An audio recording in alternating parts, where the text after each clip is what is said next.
Well, today we're going to talk gas prices, and we're going to talk narrative and the lies that you've been fed for a long time. Amazingly enough, the White House put out a chart that shows exactly what I'm talking about.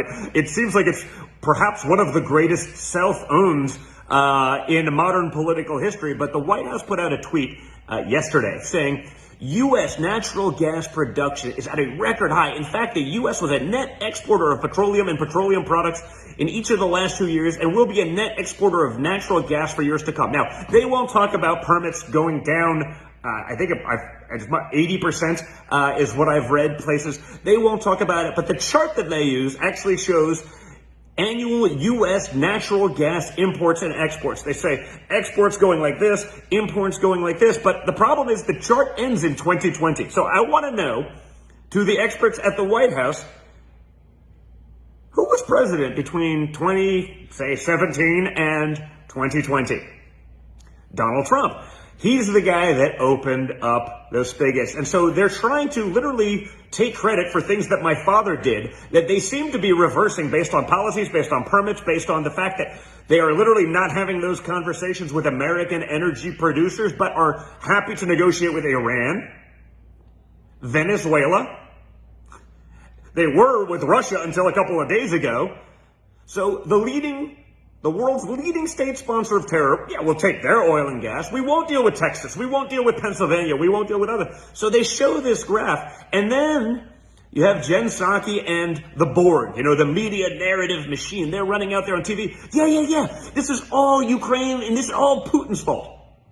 What they don't show you is they don't show you a chart of what happened to gas prices over the year prior to any of us hearing about, knowing about, understanding a problem in Ukraine. They're trying to say that all of those problems were caused by Russia. That's basically what they're trying to do. Not like the last 3 weeks. Yes, there will be an uptick because of what's going on, but they don't talk about the nearly doubling of gas prices in the year prior to literally anyone even understanding that there could be a problem in Ukraine.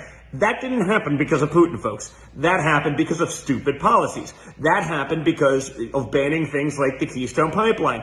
Whether it's gas prices, whether it's energy prices, all of those things skyrocketing, that happened because of Joe Biden, and more importantly, because of Democrat policy. Again, I like to make clear, this wasn't Joe Biden, okay? Joe Biden does not understand the finer nuances of tying his shoes, in my opinion. He certainly doesn't understand the economic effect of what happens when you have stupid and crazy green environmental policies being jammed down people's throats while shutting off America's energy, right? We have more in Anwar, okay, oil and gas than Saudi is what I've been told, okay? It's at least close. We were the largest producer of energy under my father in the world. We essentially have tried to shut most of that down, make it impossible, make it difficult, and become reliant on the world's evil regimes.